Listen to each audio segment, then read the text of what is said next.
नमस्कार मित्रांनो, रिझर्व्ह बँकेनं पेटीएम पेमेंट बँकच्या सेवांसाठी 15 मार्च ही अंतिम मुदत ठेवलेली आहे. म्हणजेच त्यांच्या काही सेवा 15 मार्च नंतर बंद होतील, तर काही सेवा यानंतरही काम करत राहतील. जसं की money withdrawal, refund, cashback, UPI द्वारे पैसे काढणं आणि OTT पेमेंट इत्यादी हे 15 मार्च नंतरही सुरू राहतील. तर 15 मार्च नंतर कोणत्या सेवा बंद होतील ते बघू मित्रांनो.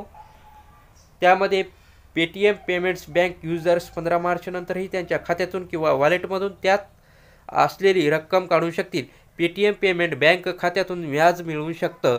त्याचे पार्टनर बँक रिफंड, कॅशबॅक आणि स्वाईप इन करू शकतात. त्यामध्ये जोपर्यंत खात्यात शिल्लक रक्कम उपलब्ध आहे तोपर्यंत पैसे काढणं किंवा debit order Paytm payment bank खात्यातून केले जाऊ शकतात. पेटीएम पेमेंट बँक वॉलेटचा वापर मर्चंट पेमेंट करण्यासाठी केला जाऊ शकतो. त्यामध्ये 15 मार्च नंतरही तुम्ही पेटीएम पेमेंट बँक वॉलेट बंद करू शकता. युजर्सना वॉलेट बंद करण्याचा आणि शिल्लक दुसऱ्या बँक खात्यात हस्तांतरित करण्याचा पर्याय असेल.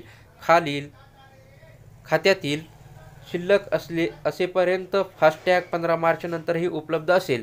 शिल्लक संपल्यानंतर युजर्सला त्यात अधिक रक्कम टाकण्याचा पर्याय मिळणार नाही. त्यानंतर हा पर्याय बंद होईल 15 मार्च नंतर. तर मित्रांनो, युजर्सना त्यांच्या पेटीएम बँक खात्यातून UPI किंवा IMPS द्वारे पैसे काढण्याचा पर्याय देखील असेल. सध्याची शिल्लक मंथली OTT पेमेंट करून वापरली जाऊ शकते, परंतु 15 मार्च नंतर ते दुसऱ्या बँक खात्यातून करावं लागणार. यानंतर ही OTT पेमेंट करू शकणार नाहीत. त्यामध्ये सर्वात महत्त्वाचं म्हणजे सेवा सुरू ठेवण्यासाठी युजर्सना सॅलरी क्रेडिट, EMI पेमेंट आणि अन्य फास्टॅग रिचार्ज करण्याच्या सुविधेसाठी आणखीन बँक खाते जोडणे आवश्यक किंवा आपल्या बँक खात्याला पेटीएम पेमेंट बँकेतून दुसऱ्या बँकेत बदलावं लागेल.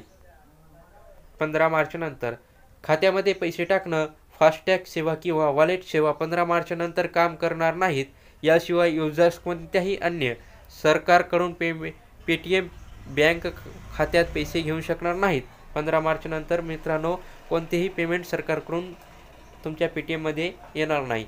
सॅलरी किंवा अन्य डायरेक्ट बेनिफिट्स, पेटीएमद्वारे जारी करण्यात आलेल्या फास्टॅग बॅलन्सला अन्य फास्टॅगमध्ये ट्रान्स्फरही करता येणार नाही. तर दरम्यान रिझर्व्ह बँक ही 15 मार्च नंतर पुन्हा दिलासा देण्याचा विचार नाही. RBI गव्हर्नर शक्तिकांत दास म्हणाले की पेटीएम पेमेंट बँकेची जोडणी वॉलेट इतर बँकांशी जोडण्याची अंतिम मुदत 15 मार्च नंतर निश्चित करण्यात आलेली आहे. ही मुदत वाढवण्याची शक्यता त्यांनी फेटाळलेली आहे. 15 मार्च नंतर कोणतेही बदल केले जाणार नाहीत या पेमेंटमध्ये.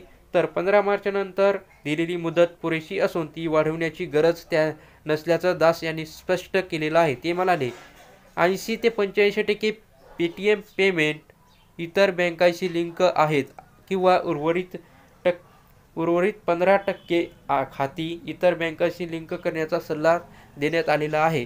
तर मित्रांनो, ही माहिती तुम्हाला चांगली वाटली असेल तर आमच्या चॅनलला सबस्क्राईब करा. धन्यवाद.